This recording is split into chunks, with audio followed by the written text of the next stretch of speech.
Hello, my friends, and welcome to your pick-a-pile reading for today. Today's pick-a-pile is an alchemical reading. What is alchemy, you ask? Alchemy is the medieval forerunner of chemistry, based on the supposed transformation of matter. It was concerned particularly with attempts to convert base metals into gold or to find a universal elixir, a seemingly magical process of transformation, creation, or combination. Spiritually, when we talk about alchemy, we're talking about transmutation of feelings, right? So changing one thing into another. Specifically here, I'm asking you to work with your shadow. So I'm going to give you an archetype, so something that you can embody as you work through whatever shadow aspect it is that you are being called to work with right now. Also an alchemical element, so something that you're going to use, maybe a different way of thinking or a tool that's going to allow you to transmute some of those feelings, that dark to light, and an affirmation that goes along with it. To do that, we are going to pick a stone. But before that, I really want you to take a second and figure out what it is that you want to work through with your shadow. What is it that you are trying to heal?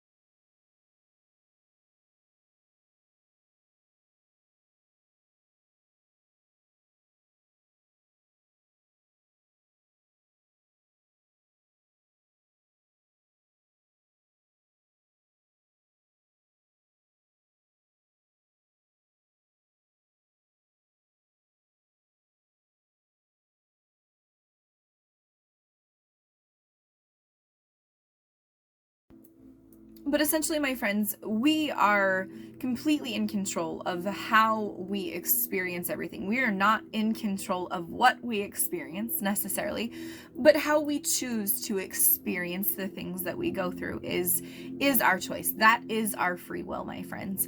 Our shadow is something that we tend to avoid because we don't like dealing with those difficult aspects of ourselves. But if you can look at it from a different perspective, that's where you're going to gain the most traction. You're going to propel yourself forward the most. I want to read you a poem from an episode of the show called Heroes. An oldie but a goodie, my friends. It's called Upon This Rock, and that is why I chose to do this pick-a-pile reading with these stones, because the beauty that's in this is pretty incredible. There are many ways to define our fragile existence, to give it meaning, but it is our memories that shape its purpose and give it context. A private assortment of images, fears, loves, and regrets.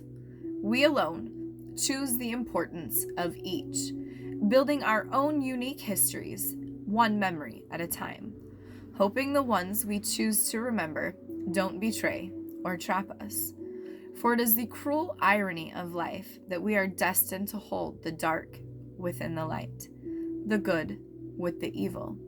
This is what separates us, makes us human, and in the end, what we must fight to hold on to. I'm going to let that just sit with you for a second.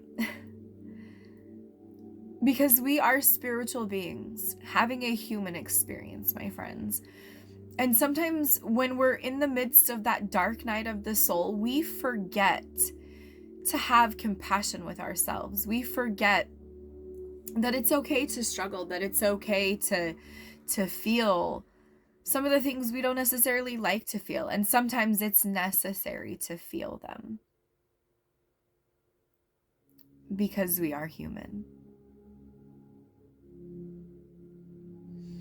The song that I was channeling for this reading, actually there was two of them, but go take a listen to these either at the end of this or you can pause it now and come back to it. But No Church in the Wild by Jay-Z and I Remember Everything by Zach Bryan.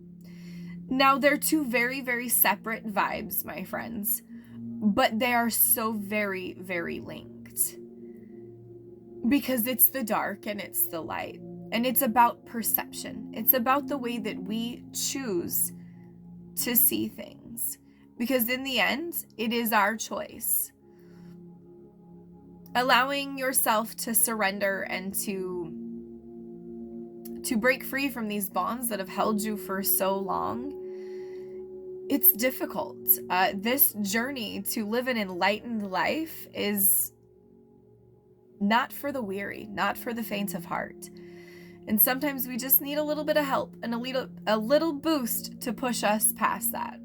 So I'm going to give you those 3 things to work with so that you can emote, embody, and express your shadow differently.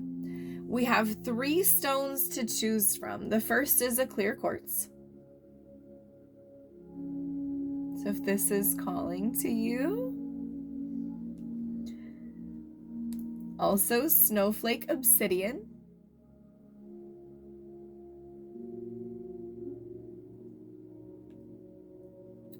Or Moonstone.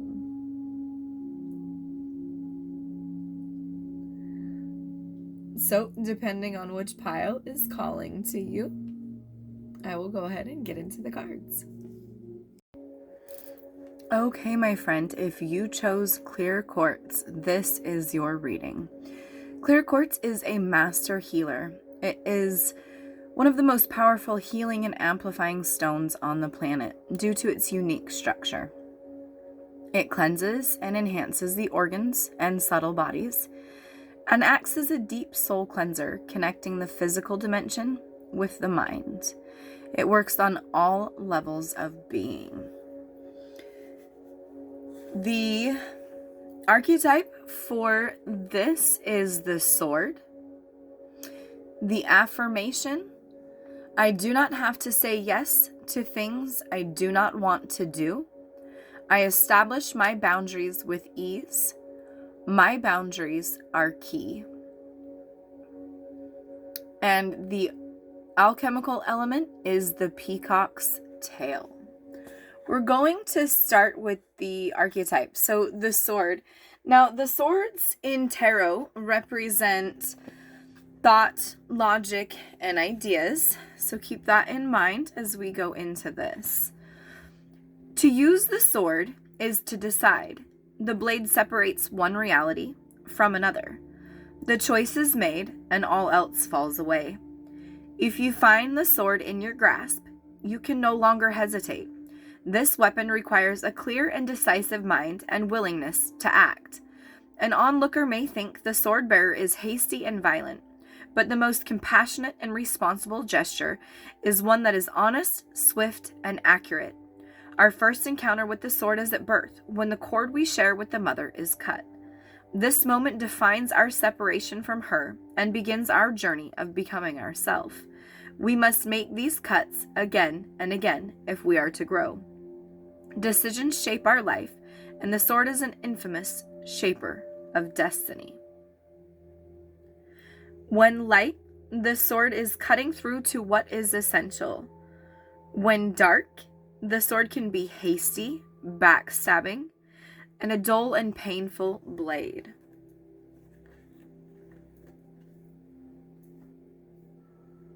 So as you embody the sword and you embody taking control and stepping into independence, because that's really what I'm seeing for you here in this, my friend, is that it is about cutting the cords that you need to and establishing the boundaries that are necessary for you to be successful. It's knowing what is and is not yours to carry. So the alchemical element that you have been asked to work with is the peacock's tail. The peacock's tail is a sacred image in alchemy. The mesmerizing display of tail feathers opens to mark the alchemist having shifted from a single to multi-perspective. This is a great achievement. The alchemist has opened 1,000 set of eyes instead of one. They've discarded black and white thinking and allowed the full spectrum of colors, nuances, and solutions to come in to the fold. Creative solutions to complex social and political polarities can be found in this sacred space. The force field of possibilities has opened, and the alchemist has entered a new paradigm belonging to multiplicity, dimensionality, and inclusion. Utilize this perspective for positive change while it lasts. When falling back into black and white thinking, as any alchemist will do, envision the splendor of the peacock's tail. Each feather contains a shimmery universe of possibilities.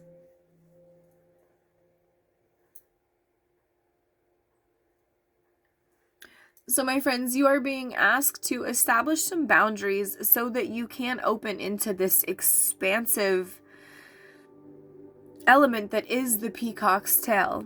It does not last forever, my friends. These moments we can't live in that full expanse forever. But it's about establishing boundaries and opening your mind to different thoughts and points of view and really allowing love to lead.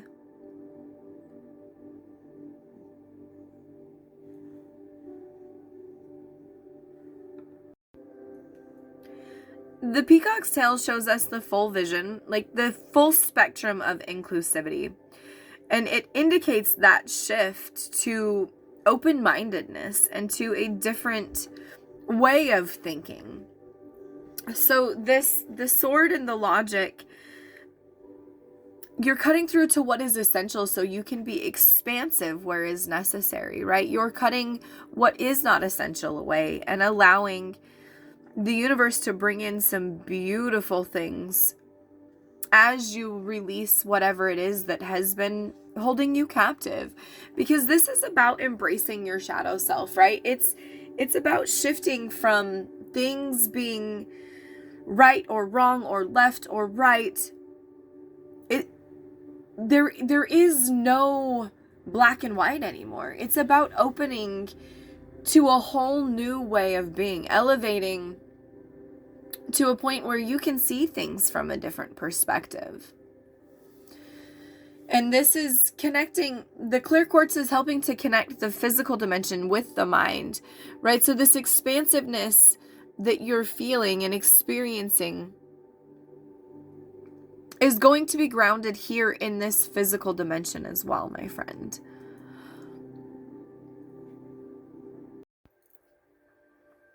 When you can cut away the black and white thinking and open to a new expansiveness of thinking, you're going to head towards a period of homeostasis, my friend. And that is the tendency toward a relatively stable equilibrium between interdependent elements, especially as maintained by a physiological process. So this is going to become second nature to you once you understand that you can shift your perspective, that things don't have to be just one way or another. It isn't one or two. I think about the eye doctor when we say that, and it's changing perspective until you find one that works. And when you find that, it's that aha moment, and it's beautiful. So take these elements and take whatever it is that you need to heal, my friend. Bring that trauma to the surface in a healthy way. Emote, embody, and express, because you choose how you get to experience the energy. I hope this brought you some clarity and gives you some advice for your shadow work journey. If you would like a personal one-on-one session with me or a reading to help you clear any blocks, the link to that will be in the description of this video. Hello, my friend. If you chose Snowflake Obsidian, this is your reading.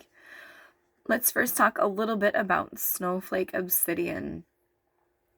Snowflake Obsidian calms and soothes, allowing you to be receptive as it brings your attention to ingrained patterns. It will teach you to value mistakes as well as successes. It is a stone of purity, providing balance for body, mind, and spirit. It helps you feel empowered as you surrender to the flow of life. The archetype that you are given to work with is agape. The affirmation, I attract people who value me and have pure intentions. And the alchemical element is vinegar.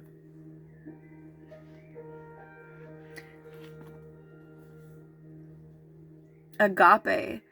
What if instead of putting yourself at the center of your spiritual practice, you put God, goddess, or nature at the center? How would this change your approach? Such is the energy of agape. It is alive when we are in awe and wonder, our breath taken away by the sacred force that surrounds us and asks us for nothing in return.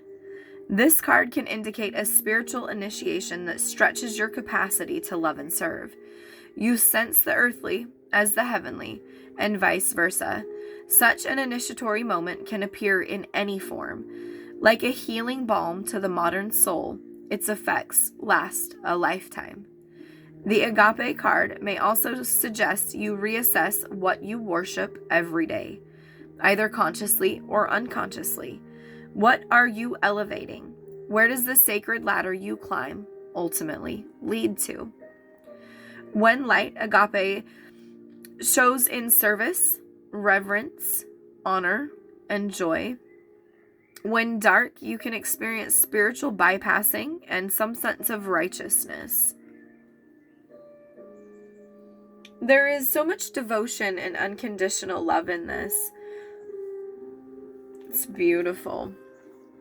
That allows you to attract people who value you. What we put out into the world, my friends, is what we get in return. So when we can tune ourselves to that frequency of true unconditional love, we will attract those same things in return. The alchemical element that you have been given to neutralize and transmute any of these things that come up through this trauma that you are healing, whatever it is that you might be healing. This may be a block that you're trying to get through. Your goal is homeostasis, to balance by mind, body, and spirit. So the tongue knows vinegar. Even the suggestion of receiving a few drops into the mouth reminds us of vinegar's sour and lip-puckering qualities. In alchemy, vinegar serves as an active agent of distillation, fermentation, and preservation. It is incredibly useful when applied in the right amounts and with intention.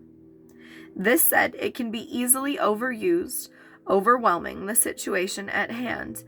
When the vinegar card is present in a reading, it indicates a sour note permeates the laboratory. It is likely that something from the past is showing up in the present and demanding our attention.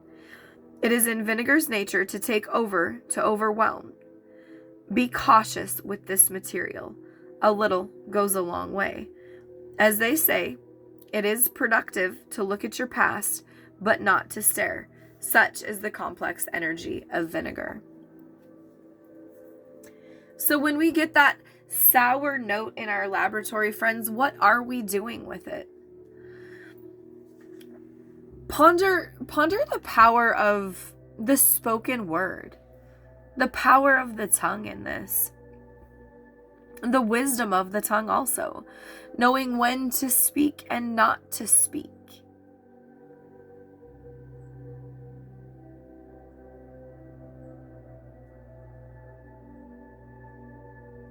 Again, when what you want is unconditional love, my friends, that's what you put out.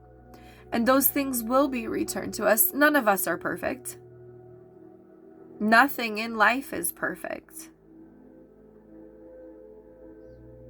It's never going to be, but it's perfect for you. Our perspective is everything. It allows us to see things that maybe we would have viewed as difficult and downtrodden as an opportunity to elevate and to grow. Keep your mind and your heart open, my friend, and what you put out, you will attract. When you get that sour taste, take a look in the mirror. Ask yourself, is there anything I need to heal? What might be being triggered in me? And go from there. I hope this gives you a new perspective on healing, my friends, and has given you a better handle on your shadow. If you would like a further look as to what might be going on or some help with removing any blocks, there is a link in this video to a one-on-one service with me. My friend, if you chose Moonstone, this is your reading. Your archetype is the bridge. Affirmation: I am protected. There is divine protection surrounding me at all times. And the element for alchemy is reddening. Let's talk a little bit about Moonstone. Moonstone is a stone of new beginnings. It is strongly connected to the moon and intuition. It calms and balances emotions, opens the mind to sudden impulses, serendipity, and synchronicity. It can improve emotional intelligence. The bridge. Bridges are built to connect two worlds. They create flow, allowing us to travel between realms, ideologies, or personalities. This archetype is the gesture of acceptance, of saying yes, rather than withdrawing, separating, and saying no. When we cross a bridge to an unknown land, we are led magically into a new reality. We open up to otherness. Healing and communication are made possible. We enter a state of curiosity, wonder, and learning. The shaman, for example, creates the bridge between the everyday world and the sacred. This card asks us to study the connections between the seemingly disconnected parts of our life. And remember that bridges can't be forced. It must be made with love, or its structure will not withstand the inevitable weather of life. When light, the bridge shows acceptance, magic, and communication. When dark, lacking boundaries or forcing connection. Bridges are built to make connection. When we build bridges instead of walls, we're creating flow without force. Structure and stillness are what stand out to me with bridges. They don't do anything, they're just there. Just being, providing opportunities for connection. Whether it be from one place to another or one person to another. However that resonates for you. But it's the connection, the link, and the gate. Sometimes those connections, those bridges, they can be scary. You're being asked to remember that there is divine protection surrounding you at all times. That it will all be okay. You are always protected. You are always cared for. And you will never be left alone. The reddening indicates a full expression of the work. Everything is alive. The heart pumps, the cells celebrate, and blood sings its way through the body. What was dormant has been awakened. What was once considered base is now noble. Aches and pains are integrated. Shadows are acknowledged and interwoven. When the reddening card appears, it signifies health, power, a climaxing of the work, a coalescing of what has been learned. The laboratory no longer separate from the alchemist or from the work, but the three are now one. What occurs in the body is reflected in the world, and vice versa. Through the process of reddening, we move out of the head and into the physical body. More specifically, we reach the heart. It is there the alchemist finds the sacred ingredients of power and kindness. So when we alchemize and we use our heart to build those bridges, my friends, our heart, it accepts all and rejects none. That's what it's programmed to do. Pure and unconditional love. That's how we build bridges, my friends. We acknowledge that our shadow is a part of who we are. It's what makes us whole. That without it, we would not be where or who we are today. And if you're on this journey, you know it's about leveling up. So embrace that shadow side and build those bridges. Use your trauma to heal. You choose how you experience the energy, my friends. You choose whether it propels you forward or it takes you down. Do you want to build a bridge to something bigger and better? You choose what direction it goes. Those connections are there. Those bridges are there. You can utilize them in this journey to create new connections and new thoughts and create new patterns for yourself. And it's a beautiful thing. If you would like help with this, or to further develop this and understand the shadow aspect of yourself and how it can be used to transform yourself and really push you forward, if you're interested in developing your spiritual gifts at all, reach out for a personal one-on-one session and we can talk about this. Mention that you saw this reading because there's some things that you might need to know. I'm happy to help you with that. The link to those services will be in this video description, but I hope this brought you a different perspective in the way that we look at our shadow, in the way that we use it in our everyday lives, and to take us to the next level.